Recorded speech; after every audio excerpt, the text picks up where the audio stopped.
Hi guys! So today, pupunta naman kami dito sa badminton court malapit sa Red Hill Station. Kung PWD or senior citizen na Singaporean citizen ka, tap here gamit yung card mo para mas safe tumawid. Kung regular pedestrian ka naman, press this button para mas madaling mag-green light yung pedestrian lane. Hindi ko na pala na-videohan yung badminton court kasi late na rin kami nakadating, so naglaro na kami agad. Pag uwi pala namin sa hotel, chinek namin yung pool. And ang ganda, sobrang relaxing ng vibe. Parang resort feels siya kahit nasa city ka lang. So naisipan na din namin mag-swim today. Perfect spot siya to unwind before kami gumala mamaya.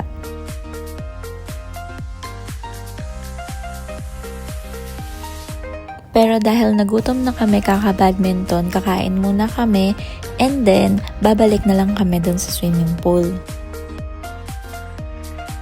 Sakto din kasi wala pa ring tao sa pool. So parang solo pa din namin yung pool pagdating namin.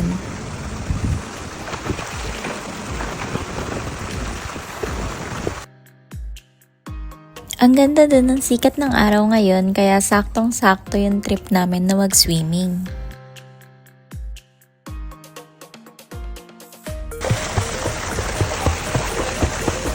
Dahil napagod na kami kakaswimming, nag-decide kami na maglakad doon sa walking distance hawker dito malapit sa amin. Ito na yung early dinner namin. Yung mga presyo ng pao nila dito is $1. So, trinay ko yung custard and then yung coffee pao nila. Sakto lang yung lasa pero sana mas okay if mainit siyang sinerve. Para makikita mo yung pag-melt niya once na inopen mo siya sa gitna.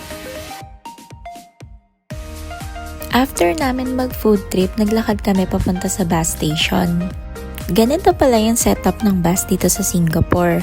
Pagbukas ng entrance, sa gilid ng driver, itatap mo lang yung card mo. Tapos, pagbababa ka naman, pipinutin mo yung button sa mga poste sa loob ng bus. Tapos, itatap mo ulit yung card mo sa exit sa likod ng driver. Pwede mo palang gamitin yung GCash card mo kapag meron ka kasi yun din yung ginamit namin. Ang cool lang dito, may mga bus na may second floor. So, kitang-kita mo talaga yung view. Pag nasa unahan ka, parang ikaw yung nagda-drive. Medyo nakakalula siya pag hindi ka sanay. This condo is like a real-life Jenga. Parang mga blocks na nakastack irregularly. Parang puzzle.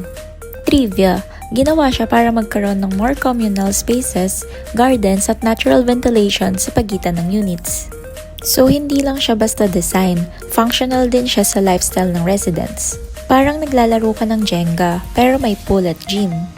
Yun lang, thanks for watching! See you sa next adventure, bye!